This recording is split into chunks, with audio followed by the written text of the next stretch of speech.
Magandang umaga, narito na ang mga balita sa inyong PRTV Newsbreak. 3 araw kasunod ang pagtama ng magnitude 7.8 na lindol sa Mindanao. Humihingi na ng tulong ang mga residente na apektado ng pagyanig.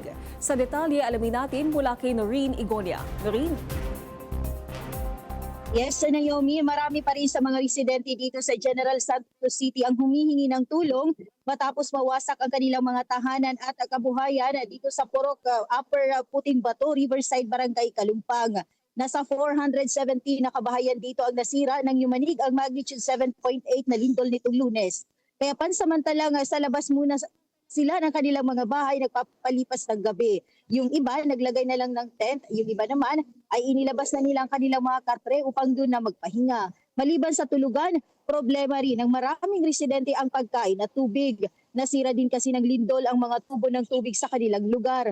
Wala na ring hanap buhay ang karamihan sa kanila matapos mawasak ang mga pasilidad ng mga gusali kung saan sila nagtatrabaho. Kaya ang ginawa nila, humingi na lang ng tulong sa mga kalsada gamit ang mga placards. Hindi rin nila alam saan pupunta at hindi pa rin sila napuntahan ng mga opisyal sa barangay. Ang among gihangyo sa gobyerno nga suportaran mo yung bugas, mga grocery, tubig. Usa gyud ang kinahanglan mo sa ibabaw. Walang gyud walang gyud ang mga tawo kay mga balay na ang uban wala kay higdaan diya sa. Kuan kay na bardaw na gyud ilang balay. Naomi, hanggang sa ngayon ay may mga aftershocks pa rin na nararanasan dito sa syudad na siyang nagpapaantala din ng mga isinasagawang rescue operations ng mga otoridad. Naomi?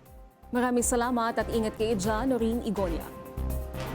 Nakatakdang bumisita si Pangulong Ferdinand R. Marcos Jr. sa ilang lugar sa Mindanao na matinding naapektuhan ng 7.8 magnitude na lindol. Ayon sa Malacanang o kay Palace Press Officer Undersecretary Claire Castro, nasa schedule na ng Pangulo ang pagbisita. Inaasahan ng Pangulo ngayong araw para alamin ang sitwasyon ng mga naapektuhan at personal na alamin ang pangangailangan ng mga residente.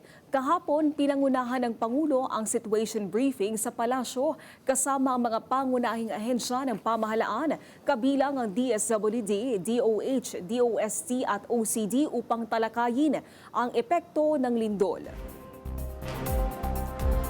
Formal na itinalaga kagabi si Attorney Ricardo Blancaflor bilang bagong chairperson ng Government Service Insurance System o GSIS. Nanumpa kagabi si Blancaflor sa harap ni Finance Secretary Frederick Go.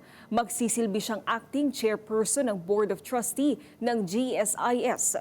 Pinalitan niya sa pwesto si Wick Veloso. At yan ang mga balitang nakalap ng inyong PRTV Newsbreak. Live kami sa free-to-air Beam Channel 31, Signal Channel 31 at sa YouTube. Tumutok din sa aming social media accounts sa Instagram, Facebook at TikTok sa @PRTV Prime Media. Ako po si Naomi Timurcio. Magandang umaga.